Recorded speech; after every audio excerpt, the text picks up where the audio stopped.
Welcome to The Explainer. Today we're diving straight into the foundational philosophy of Ryuho Okawa's The Golden Laws. We're going to unpack exactly how this text constructs its spiritual universe and, honestly, more importantly, how it maps out a literal blueprint for what it calls creating a golden life.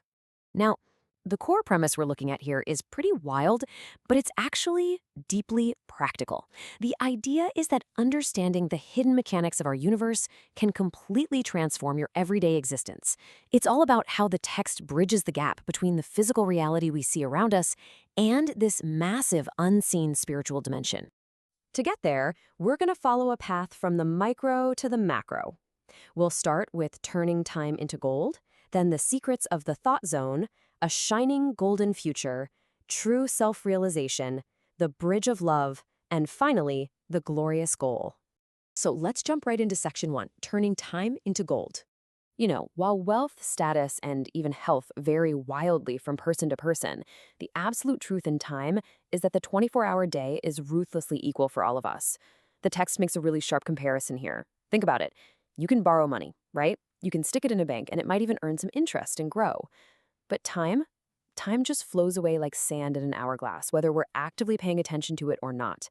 You absolutely cannot borrow an extra hour from tomorrow, and there's literally no way to save up an unused hour from today. Which brings up a fundamental question from the text. Can we save time like we save money? Since the answer is a definitive no, the real magic of turning a day into gold lies entirely in how effectively we use the strictly limited 24 hours we've got right in front of us. This is where this whole cosmic philosophy takes a super practical turn. It's basically saying that your grand spiritual journey, it actually starts with how you choose to spend your Tuesday afternoon. All right, moving on to section 2, secrets of the thought zone. Now, the source proposes something pretty fascinating. It says time isn't just this ticking clock fading into nothingness. Instead, it's actually recorded in a massive cosmic archive known as the Akashic Records. I want you to imagine time as this incredibly fine, microscopic tube packed tightly with the history of every single soul. Every thought you have, every action you take, every single moment is actively being archived in this massive spiritual dimension. And the way the text visualizes karma here is just super interesting. It envisions every person having what it calls a thought zone tape. Think of it kind of like an old-school spiritual cassette tape, but one that literally changes color based on whether your thoughts align with the spiritual light. If you've got positive, constructive actions that align with wisdom, well, they write your tape in shining gold. But negative actions, the ones that reject the light, those write your spiritual history in these dull, toxic colors. The text vividly describes it as looking gray or like wall mud. Yikes, right? Which leads us perfectly into section 3, a shining golden future. So if all our past actions are being permanently recorded, what actually happens when we make mistakes? Are we just doomed to lug around this wall mud-colored history forever? It's a hugely important question, because the text warns us that accumulating those toxic gray records acts as a massive heavy weight on your soul, which ultimately leads to some pretty severe spiritual trials. But here's the good news. The source offers a highly optimistic solution. That past gray text, it is definitely not a permanent death sentence. Through profound self-reflection, or what the author calls a Copernican revolution of the mind, literally anyone can overwrite their spiritual tape. It just requires a drastic, really monumental shift in your perspective. By recognizing where we've misaligned and consciously choosing the right actions today, any of us can start writing a future shining in gold. Let's keep that momentum going into section 4, true self-realization. Now, this framework completely, radically redefines what success means. We're stepping way beyond modern Western ideals of just chasing material wealth. Here, true self-realization is defined strictly as the rigorous polishing of your soul. Earth is basically viewed as a giant training ground.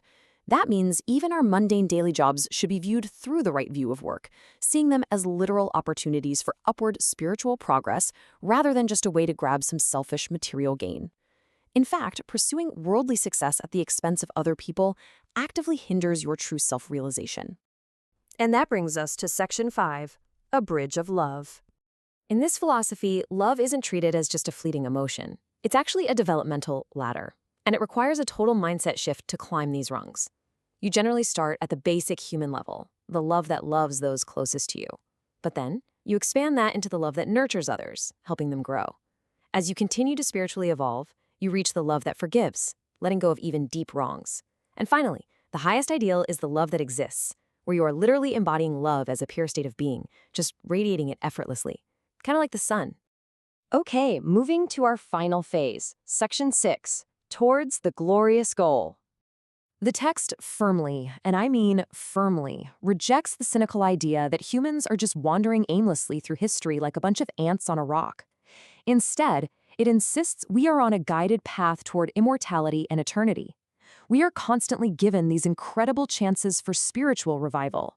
The overarching, glorious goal is creating a life totally filled with golden light, all guided by a profound universal wisdom that is actively seeking to elevate every single individual soul. Just take a look at this quote. A golden life is a life shining brilliantly in gold. It is light itself. That right there perfectly encapsulates the Source's ultimate vision. The culmination of using our time correctly, polishing our thought zone, doing the hard work to reflect on our mistakes, and climbing those stages of love, it all leads to this. It's the total transformation of ordinary human struggle into pure, unadulterated spiritual light.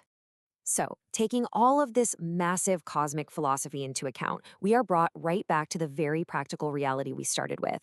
The grand mechanics of the Akashic Records and the profound stages of love, they're absolutely incredible, but they hinge entirely on the present moment. This explainer leaves us with a real challenge.